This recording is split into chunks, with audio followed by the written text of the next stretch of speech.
Hey everybody, I am at, to me, one of the places I had to come in my entire baseball love and looking for places to visit and that kind of stuff. I'm at Rickwood Field in Birmingham, Alabama. The one place I had to be no matter what. And then Jabril Weir, he takes care of the grounds here. He knows the history here. He's gonna walk us around. He's kind enough to stop the lawnmower and to take us around for a little bit of a tour. So, man, I can't wait for you to show me around. I really appreciate you taking the time. So, No problem. let's go look around the famous, the incredible Rickwood Field.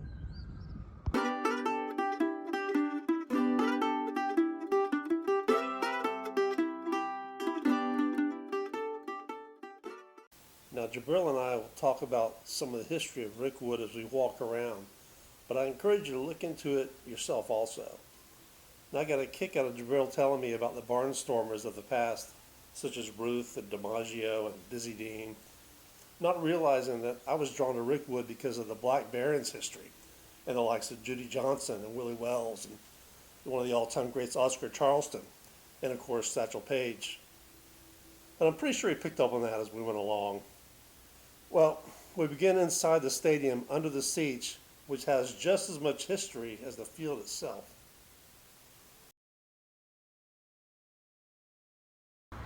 All right, so we're going to take a walk in here to the home locker room. Let's go check this out. All right, here in this photo, this is the 1948 Birmingham Black Baron Negro League Championship team. Okay. In this photo, there's a 17-year-old child. Can't find the child. Oh, I bet I can find it. I know who it is. Who is it? Willie Mays? Yes, sir. Yeah. I see him right here. Oh, up top, I was set up with the shoulder on his The arm. guy with the hat on next to him. Oh, top of the That's hand. Willie Yeah, open up the hands. All right. Mays. In this picture right here, this is your Baron owners and your Baron managers on opening day outside of Rickwood Field. Okay. How original are these lockers? How old is These lockers are not original. They just got put in for 1 game a year for the they Barons. look good though. They look good. But this would have been, even way back in the 30s or 40s, where the home team would have had their locker room. This is where Joe DiMaggio came. Okay. Joe DiMaggio managed here in 1967. Oh, okay. I didn't know The that. Birmingham Mays with Reggie Jackson. Okay. So Reggie Jackson was on the Birmingham Mays. I didn't know that either. Yes, sir. Wow. I actually have photos. As a matter of fact, there he is. Okay. Right here to the left of you here is Willie Mays in the right field corner. Babe Ruth on the first base side. And Reggie Jackson with the Birmingham Mays in the right field corner. A young Reggie and a young Willie Mays there. Yep. Wow. As you can see, back then, the wall was so deep that they had to put the stands in front of the wall.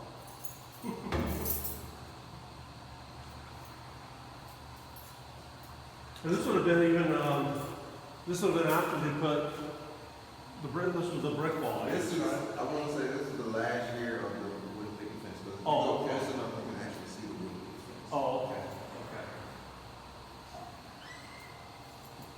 That's a long ball to hit over their heads. Yes. And this photo, I believe this is, you're a historian, so correct me if I'm wrong. Getting there. I believe that is Walter Dropper. Who? Walter Dropper. Okay. He's the only person here recorded the inside the park home.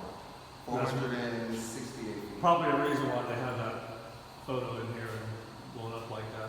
Yeah. You would think that there would be more inside the parkers, especially way back when they had that wooden fence, Yeah. because it's such a big park. It's actually a story that Babe Ruth actually hit one to the coal train Okay. from home plate. Right here, this is the Birmingham Baron manager and the visiting team who they were playing. Who is that? That's the Baron manager. Yeah. And I don't know. I'm thinking, yeah. Only I can think of there was the Buffalo Bison's, the only I can think of. Yeah. That is your 1948 Birmingham Baron manager office. No one goes in there, no one touches it. Oh, that's fantastic. We actually still have the article from the day Babe Ruth died. Really? Wow. It's right here. Good picture. Let me flip back the picture of Bobo too. Oh, wow. That's the original paper.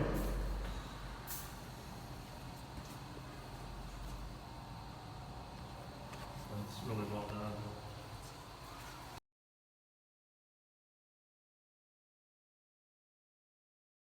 you see here, Okay. this is the cash register from opening day 1910. Wow. I opened it once and it was hard for me to close, so I never opened it Good again. idea. Never opened it again. 19-cent cash register. Wow.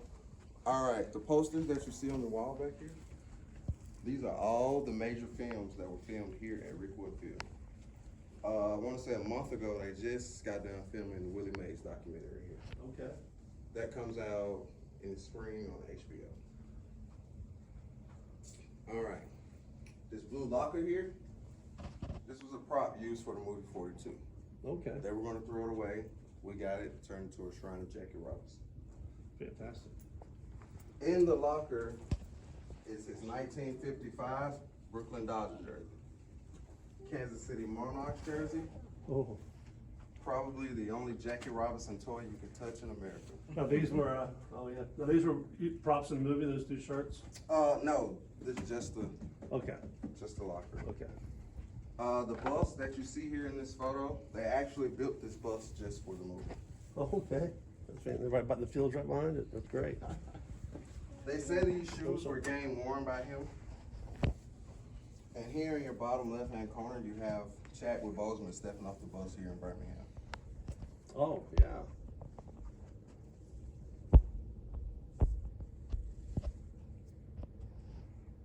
You got football. Back when, 28? Yeah. 3 cents. No, 1 cent. no. Nothing. 50 cents a ball. Okay. That was pretty good. Now, no baseballs are made in America. Yeah. This part of the building that we're actually in actually used to be a restaurant called The Dugout. And they closed the restaurant up and turned it into a conference room, gift shop, museum type area. Here's a picture of Joe DiMaggio, 1967, walking into the same locker room you just walked out Oh, of. fantastic. Yeah, and I saw this restaurant was built in 1950, from what I read on the Rickwood site. All these gloves and bats back here are game used here.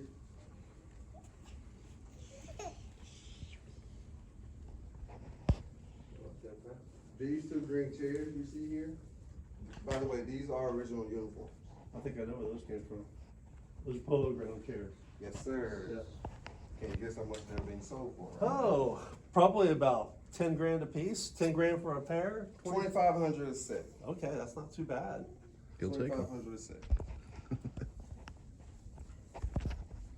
I don't know how factual this is, but I feel like it's very factual that the Atlanta Braves got their uniform design for the Birmingham. I can see it. You know what? You can see it. Not obviously not on these, but I've seen the other Barons, or that Barons, and the Braves looks very similar to that one. Yeah, Because the Barons were founded before the Braves. and not too far away. Yeah. Well, I guess Boston Braves were before Atlanta, but still does look similar. Again, there's Willie Mays. Bo Jackson played here. Michael Jordan played here. Mickey Mantle. Everybody that's in the Hall of Fame played baseball here. Had to touch Rick. And also, what's his name? The singer, Charlie Pride, right? Did he play here for a year? I think in '53, Charlie Pride played for the Barons, right before they were done. Raleigh Fingers played here. Wow. Yeah, we actually have have you guys ever heard of the Iron Bowl? Yeah, the football game? Yeah. Yeah. Can you believe that was played here? Oh, really? No. Yes, sir. And that's what, Auburn, Alabama, isn't it? Yes, sir. Okay. The first one was played in Lakeview, and after that, it was brought here. A lot of people don't know this. Alabama almost played a full season here.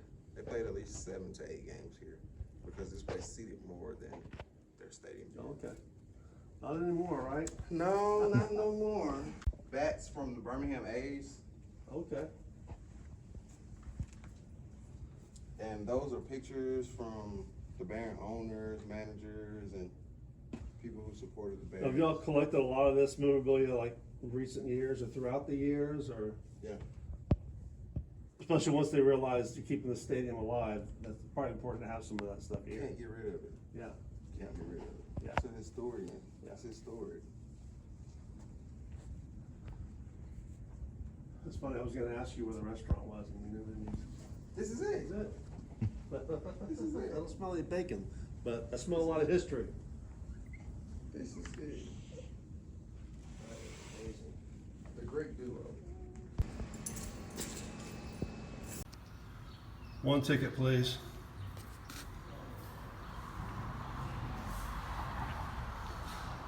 The magic of it in here.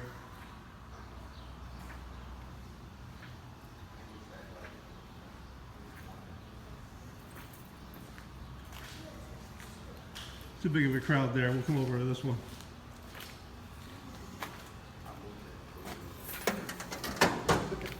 Fantastic.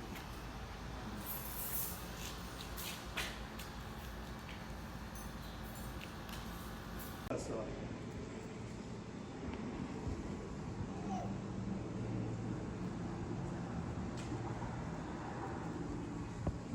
You have more pictures right here.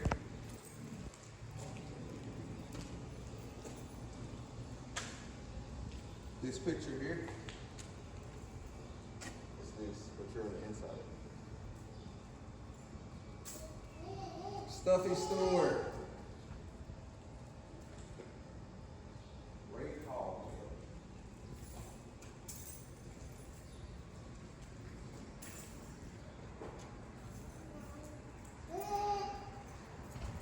You know, the souvenir is what you take with you from visiting this place. That's the souvenir. So the visitors' locker room on this space had been other side where the first one was. That's what we're going with. All these little doors you see along the stadium actually used to be where you can walk up under the grandstands. Okay. I had to close that part off due to wear and tear. People getting left in there, getting locked in. Might not be too pleasant. Nah, I'm stuck in there overnight. Probably no lights on in there. nah, ain't no light in there. It get dark in this place.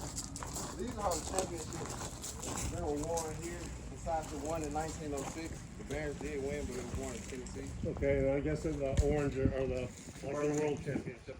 No, the orange are the Birmingham Black Bears, Oh, okay. and the white are the Birmingham Bears. Oh, I see it now. Okay. Gotcha. This is fun. Telling people on YouTube that this place needs $1 million. Yeah, we'll do that. All right, this is the original umpire's room. Umpire, okay. Nothing has been changed Really?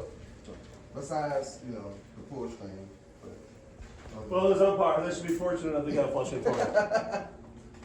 I'm sure there's days that teams wish they didn't have facilities in here at all. Yeah.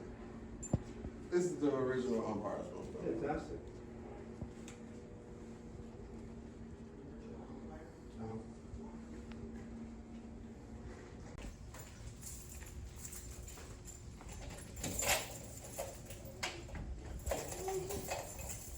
This is your visitor's locker room. Again, we got the 1948 Birmingham Black Bears, and you have Richard Jackson also.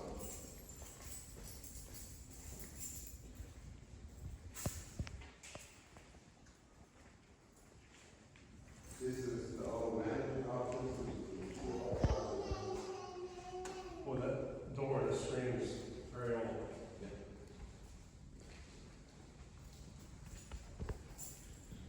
That's a great shot. Yeah. That's at a Rickwood Classic. For some strange reason, every year, Rickwood Classic is rain. Yeah, I think we were very close to coming like 3 years ago, and we couldn't. And I think I remember them saying it just rained out anyway, they would possibly come. Yeah, they always try to play in on Wednesday. Okay.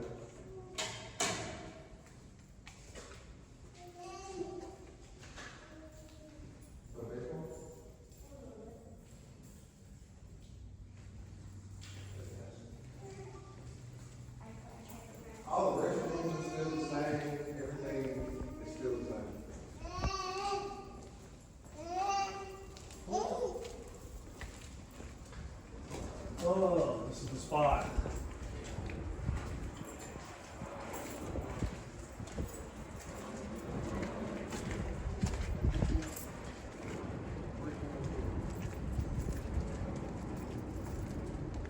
lot of work to do. We understand that. I'm in the process of cutting the grass. I think it looks great. I haven't been here for a week. I'm the only person that works here. I do everything here except for scheduled events. So, bear with me on the field. No, I read where in 50 when they added some box tickets somewhere. I don't know if you've seen this or not. It might even be these that they actually had to slide the dugouts down like 1950. I'm assuming maybe from where it ends right here. I heard that they'd slowed the dugouts down to give people more viewing. My only guess is from where you can see it ending right there. Well, you were saying that the Rickwood Classic once a year, and there's a college that plays Miles here. College, HBCU, a local HBCU, they play here. That's their home field. This is Okay. their home field. All your local Birmingham city schools who don't have a facility, this is their home field. Okay, so it's played on through the year quite a bit. That's great. We actually just had a travel ball team out of Utah come and play. They were here last week. Yeah. Do they get educated on this field when they get here? I hope so. They're actually the Utah Barons. Okay. They're named after the So they Birmingham know. Black Barons. Okay. So, And that's the scoreboard is original to the field, you said. yes. So when they moved the fences, they basically slid the scoreboard with them. Yeah, picked it up. It's made out of here. Okay, I mean, I love looking at the names on there, There's no San Francisco or Los Angeles, none of that stuff. No. It's all the old East Coast. That's great. You can walk. Oh, yeah. Well, I'm just looking at the field thinking, the 21-year-old Satchel Paige pitched right there. It just blows my mind. Just blows my mind. And then you think, and I don't believe in ghost stories, so when I say ghosts of the past, I mean memories and history, and I'm not talking about ghosts themselves. When I think about him up there and looking out in center field and this 16-year-old kid hitting his glove, Willie Mays, just blows my mind. Okay. Imagine being in this place by yourself. And you just start hearing weird stuff. I hear crack of bats. I hear all types of stuff. So you hear a lot of stuff? Yeah. Okay. Okay. And then if I'm out in the outfield, just like how I was just out there cutting, and I just might happen, how you feel like somebody looking at you, Mhm. might look up, I can imagine that. and I might see a little figure in the press box. Yeah, I stay away from that stuff. But if there's ever a baseball field to me that has that stuff going on, I don't know how it wouldn't be here. I don't know how and it these wouldn't are the original lights for this one. be. Yeah, the lights are golly, amazing. And I think it was, I have to look at the year, 28 or 40 they covered the seats. Yeah. The seat coverings weren't original, they were added on, which I'm sure everybody appreciated.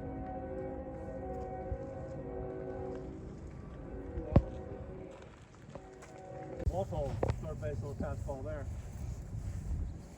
I could even score from third base to home on a pass ball there.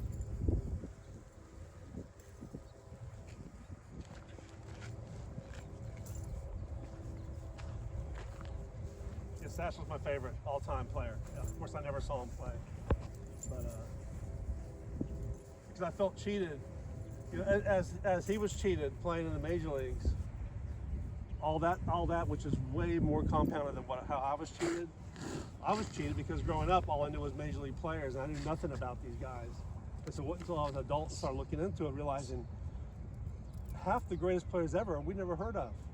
And so that's kind of why he became my top guy, because it's like he was one of the guys that, of course, the guy who played back here, Willie Mays, is because of the Satchel Pages that he came out of high school playing major leagues. It's because of those guys. But still, everybody was cheated. Can you imagine? I talk about the 27 Yankees and the 75, 76 Reds, because I'm a Reds fan. But can you imagine the 1930 Yankees with Ruth and Gehrig and 23-year-old Satchel Paige on their starting, and Mule Settles or someone like that, Buck Leonard playing? I mean, then you're talking about a team that's just about unbeatable. So those Murderers road teams were so great. But boy, what kind of team could you have put when you only had 8-12 teams in the first place? Can you imagine all them guys together playing major league level? What kind of teams you would have had? Everybody would have been 162 and 0. It's unbelievable. So we were all cheated. We're actually in the process of trying to put together a piece to present to the MLB 2024. You know how they're doing like Field of Dreams, and they're going to London. Come here and do Hall of Fame. Why not? Why not? And this is the oldest professional stadium in America, and it was the first concrete and steel stadium for the minor leagues. And it was designed after Forbes Field and Shad Park, right? Which were just built like a year before this was built. That's why they kind of... Everybody thinks Wrigley Field is older than this place. Wrigley was actually built 5 years after. Yeah, yeah. This place was built August. And Fenway's not as old either. Yeah. Which are great parks. But this is to me, if you're a baseball fan and you want to go to baseball parks, if you don't come here, you haven't really done it. You haven't done it. The X marks the spot. I want to see that. And then it's a sign back there telling you the exact years. Oh wow. Yeah, I definitely want to walk back there. Is that open there between the? Yeah. So we can walk right through there. Then it's a good spot. Yeah. Okay. So yeah, these coverings, 24 to 27 is when they covered the infield bleachers. Yeah, actually, we used to have a set of bleachers along the side. Okay. of the stadium before the band building. Okay, so this batting building here was just put here a few years ago. Is an old train depot that they moved here. So it's not part of the stadium original. It was just, it's a great look, and you put they put batting cages in there, which is a great way to repurpose a old train depot. That's a great idea. It looks like it's been here forever. Yeah. You see the pile of dirt back there? Uh-huh. That's the original dirt we moved. Oh, okay. So like there's like Willie Mays, Satchel Paige. And That's the original stuff. That's the original stuff. Wow. Wow. We're approaching Willie Mays' domain. And Willie Mays, when he went to high school here in Birmingham as a 16-year-old. He joined the Barons. High school, they wanted him to quit because he's a high school. They have baseball there. So he couldn't play baseball there. They made an agreement where he could play home games for the Barons and away games he couldn't go. And so that was the deal. And as soon as he graduated, New York Giants came calling, signed him to a contract, and boom, off he went. And well, for 3 years, center field at home was Willie Mays' spot. So here we are, just slightly off, maybe sort of left center, but close to center field. We're gonna walk through here. Now, the original fence was a wooden fence, and you can see through here the concrete fence. Well, there was a wooden fence a little bit behind that. That was from 20 to 28. 1928, they built the brick fence, which we're gonna go to in a second. And in 1940, I believe it was, they made it a little bit shorter, and just a little more offense, I guess, maybe for a home run. And then in 1948, they built the dimensions you see here, and they stayed the same. Or probably a different fence, but maybe not. But so that's where we're at. So we're gonna walk through here and go look at the concrete fence.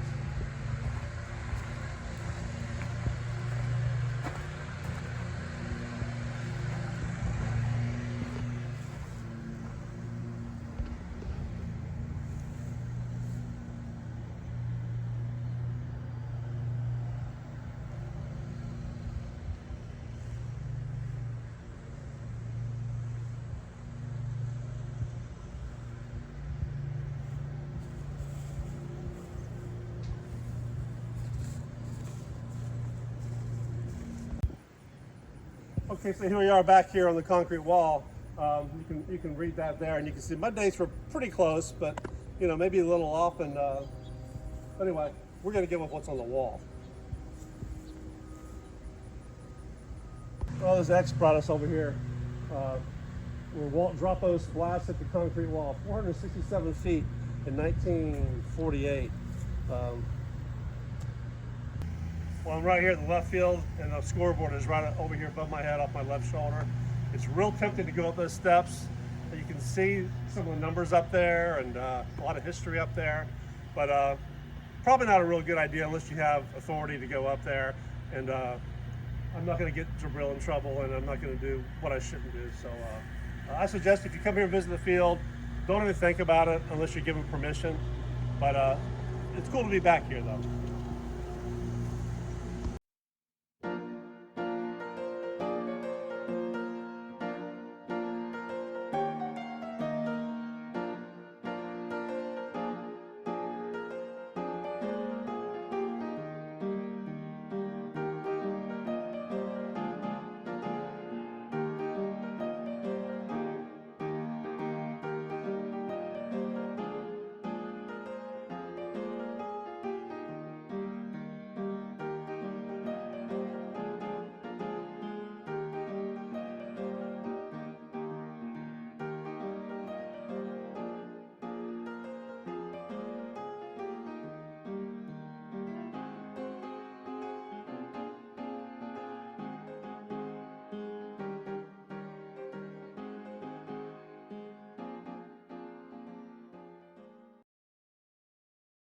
Well, that's the trip to historic Rickwood Field. Thanks for watching my video. Don't forget to subscribe. Hey, I want to thank Jeff Burkle and Jabril Weir. Jabril for showing me around, and Jeff for leading me here and pointing me in the right direction. Thank you both very much. And don't forget, donate to rickwood.com for this field. You got to keep this place alive. The Museum of Kansas City is very important to donate to, but I'll tell you what, just as important is this place right here. So buy some merchandise, go on the website, look at the history, and let's keep Rickwood alive, keep baseball players on it. And thanks for watching, and I'll see you next time.